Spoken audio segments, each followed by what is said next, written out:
Okay, this video will be really short. I just got a few more things that I need to tell you. Information given in the stem of the problem is true for each part of the problem. If they change the information in any given part of the problem after the stem, then use the new information. But if not, any information they gave you in the stem is good for each part of the problem. So make sure you clearly understand what they give you in the stem of the problem. Read it carefully, underline things, rewrite things. Remember, if two things are equal, they can be substituted in for one another. All those kinds of things we've seen on free response problems before. Many times, and you've seen this on free response problems that we've worked, your work from a prior part, like part A, will be used in another part of the problem. These problems are usually written so that one leads naturally to another. So don't work a part of the problem twice. If you did something in part A and you need to just pick it up and use it in part B, pick it up and use it. Keep an eye on a part of the problem that asks for or requires work you've already done in a previous part of the problem. Save time and just pick up the answer from the prior part and use it.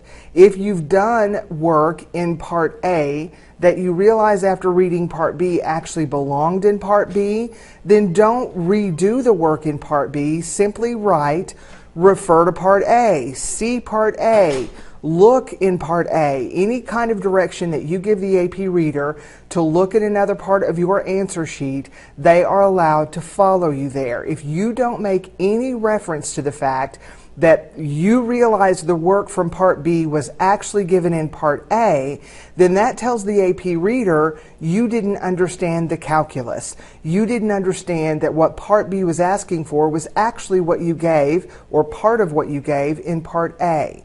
And this happens a lot. Lots of times students will give too much work in part A, and they'll read part B and they'll think, well, I already did that in part A, and then they think, well, the AP reader will see it in part A, so I don't need to do anything here in part B. Not true. You need to refer the AP reader back to part A so that that tells them that you actually understood the work that was required for part B was work that you did in part A.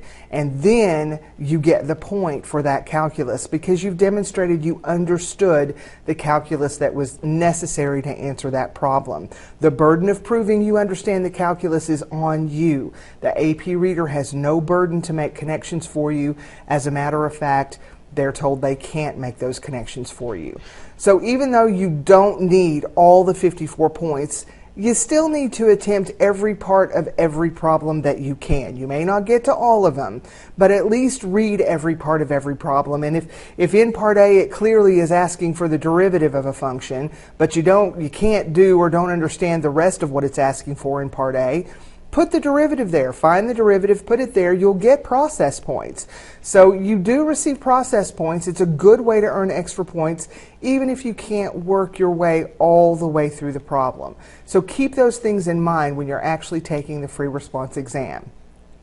And finally, you will have 2 free response questions for homework every night. There are no more videos to watch than this one, but every night you will have 2 free response questions as homework. So at most, I anticipate that would be 30 minutes worth of work, and it'll be due the following day when you come to class. So you can look on the course outline in ICAT. You'll see the homework sets that are assigned there. The questions are then posted. The question sets are in ICAT under this practice exams tab, and so if you miss class, you can print the homeworks out and turn them in when they're due. I'll have the homework sets ready to give you at the beginning of each class so you can complete them that night and turn them in the following day. So that's all the information that you need for the practice exams. Come to class, get ready for practice exam 1. Remember, all 4 of the practice exams are going to be averaged together for one regular exam grade, and it'll be listed under your regular exams. The only other grades you're going to have are homework grades. You've taken your last quiz, so your quiz average will not change. You will also have a final exam, remember, that's worth 20% of your grade, but this practice exam process we're going through should help you get ready for your final exam. And then that's all we've got going on until the BC exam. So come to class next time and let's get this started.